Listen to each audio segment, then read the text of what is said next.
1950 में आया आर्टिकल 25। कांग्रेस 1950 में आर्टिकल 25 को लेकर आई, जिससे धर्म परिवर्तन को मान्यता दे दी गई। और सबसे ज्यादा किसका धर्म परिवर्तन हुआ ये सब जानते हैं। लेकिन ये नेहरू 1950 में आर्टिकल 28 लेकर आए और हिंदुओं से धार्मिक शिक्षा का हक छीन लिया। आर्टिकल 30 के तहत अल्पसंख्यक अपनी धार्मिक शिक्षा दे सकते हैं। धार्मिक शिक्षा के बाद निशाने पर थी धार्मिक। 1951 में HRCE एक्ट, 1951 में Hindu religious and charitable endowment act लेकर आए। उन्होंने कारण दिया कि बड़े मंदिरों का रखरखाव सही से हो सके, लेकिन इसकी आड़ में कब्जे कर लिए, जिसके तहत भारत में मौजूद बड़े बड़े मंदिरों का प्रबंध सरकार ने अपने हाथों में ले लिया और मनमाने ढंग से इनकी संपत्ति का दुरुपयोग किया। और ये सिर्फ हिंदुओं के मंदिर पर लागू था, बाकी धर्मों या धार्मिक स्थल पर लागू नहीं। 1956 में हिंदू कोड बिल आया। 1956 में नेहरू सरकार हिंदू कोड बिल लेकर आई, लेकिन अल्पसंख्यकों के लिए इन्होंने पर्सनल लॉ बोर्ड को बिल्कुल हाथ नहीं लगाया। मतलब एक ही है, देश में एक जाति कद संविधान कानून से और दूसरी अपने धर्म के कानून के हिसाब से, और आज भी इसे कतराते हैं। कांग्रेस ने लगाई आरक्षण की आग। कांग्रेस आरक्षण लेकर आई, जिससे हिंदुओं को बांटने का काम किया गया, जिससे सबसे बड़ा नुकसान हिंदुओं को हुआ। आरक्षण की देश में जरूरत थी, लेकिन मक्कार कांग्रेसी इस योजना को 10 साल लागू करने की बजाय इसे बढ़ाते चले गए और न ही इससे लोगों को सशक्त बना पाए। जबकि इंदिरा का कार्यकाल साल 1976 में इमरजेंसी के दौरान ही इंदिरा ने संविधान में सेक्युलर शब्द को जबरदस्ती घुसा दिया, जिसको लेकर संसद में कोई चर्चा तक नहीं हुई।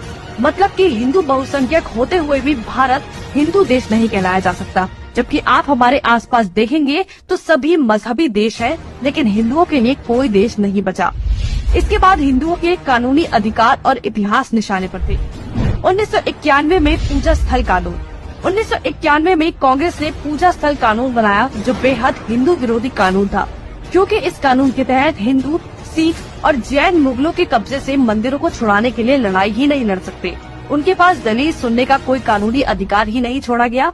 हमने लाखों मंदिर और उनका इतिहास खो दिया। 1992 माइनॉरिटी कमीशन एक्ट। कांग्रेस ने अल्पसंख्यक आयोग अधिनियम बनाने के बाद अल्पसंख्यक आयोग बना दिया। ऐसा करके कांग्रेस ने धर्म विशेष के लोगों को स्पेशल दर्जा तो दिया ही, हिंदुओं को बांट दिया, जिसके तहत सरकार की हर योजना का सबसे ज्यादा फायदा धर्म विशेष के लोगों को ही मिलता है, जिससे कांग्रेस ने सांप को भी मार दिया और लाठी को भी नहीं टूटने दिया। मतलब साफ है, हिंदुओं को भी बांट दिया और धर्म विशेष किया। जब देश सेकुलर बना दिया तो मेजोरिटी और माइनॉरिटी की जरूरत थी। 1995 में वक्फ बोर्ड कानून। 1995 में वक्फ बोर्ड कानून बनाकर कांग्रेस ने एक और महापाप किया। वक्फ बोर्ड को असीमित शक्ति दे दी गई। आज स्थिति ये है कि वक्फ बोर्ड किसी भी संपत्ति पर दावा कर दे तो कोर्ट से भी कोई मदद नहीं मिलेगी। रेलवे और रक्षा के बाद संपत्ति के मामले में वक्फ बोर्ड देश में तीसरे स्थान पर पहुंच गया। एक आखिरी बार बचा था, वो बार था राम सेतु एफिडेविट। राम सेतु एफिडेविट बनाया।